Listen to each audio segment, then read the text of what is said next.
आपको ये कहानी पसंद आए तो एक लाइक जरूर करें।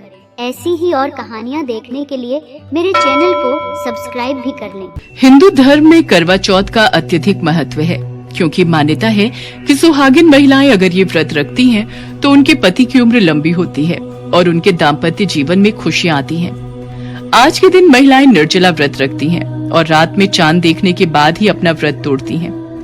मान्यता के अनुसार छलनी से चंद्रमा को देखते हुए पति को देखना शुभ माना जाता है।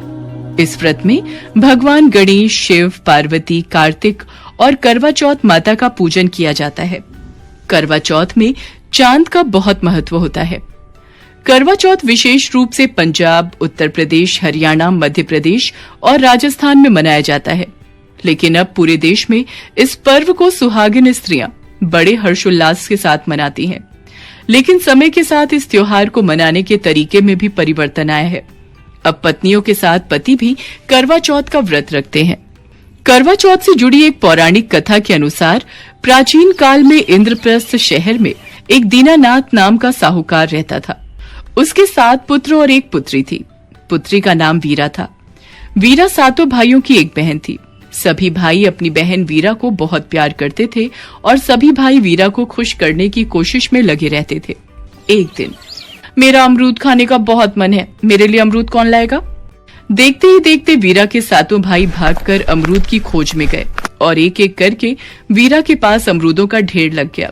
अरे, इतने सारे अमरूद! मैंने एक अमरूद खाना था। आप 7 भाई मिलकर मेरे लिए अमरूद ले आए। वीरा, तेरे चेहरे पर मुस्कान लाने के लिए हम कुछ भी कर सकते हैं, परंतु हम तेरा मुरझाया हुआ चेहरा नहीं देख सकते। इसी तरह सभी भाई मिलकर बचपन से ही वीरा का बहुत ध्यान रखते थे। वीरा जब बड़ी हुई तब उसके पिता ने उसकी शादी सुदर्शन नाम के एक ब्राह्मण से कर दी। विवाह के बाद वीरा खुशी खुशी अपने ससुराल रहने लगी। कार्तिक मास की कृष्ण पक्ष की चतुर्थी को करवा चौथ का व्रत आता है।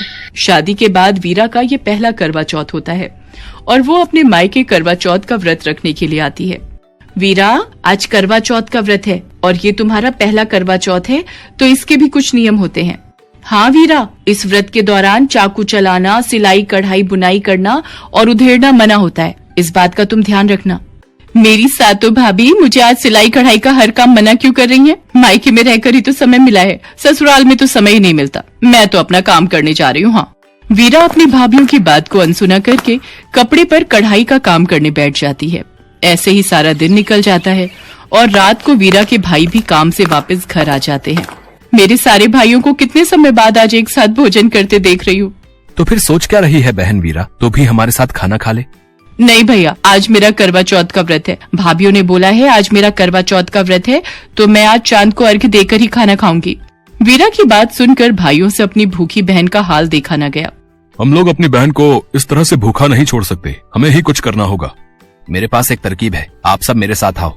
सभी भाई घर से बाहर जाकर घास फूस इकट्ठा करके आग जला देते हैं और छलनी ले जाकर उसमें से प्रकाश दिखाते हुए वीरा बहन को आवाज लगाते हैं।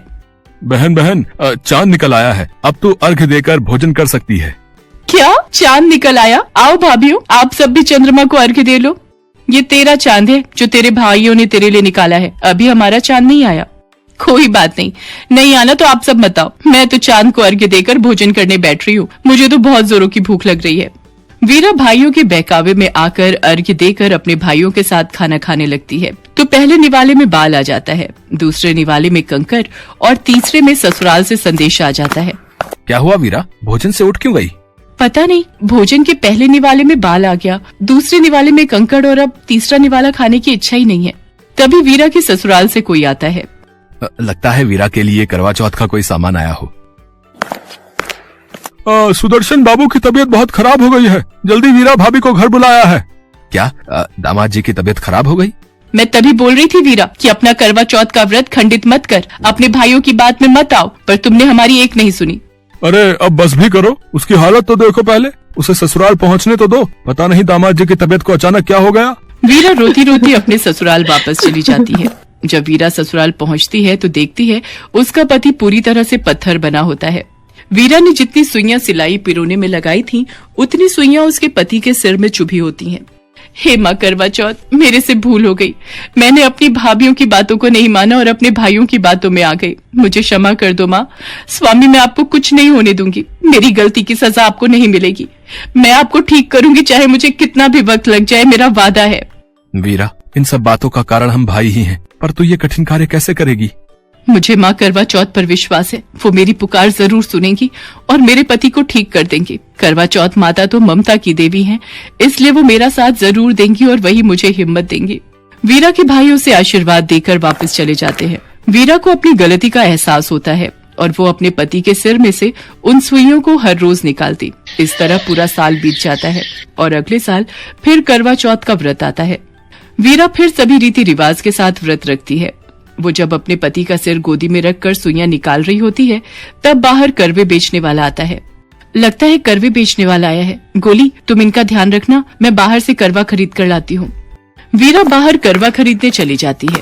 गोली सुदर्शन के सिर को गोद में लेकर बैठ जाती है, पर उसके मन में खोट घर कर लेता है। कुछ ही सुई शेष रह गई है, इन्हें मैं निकाल देती हूँ।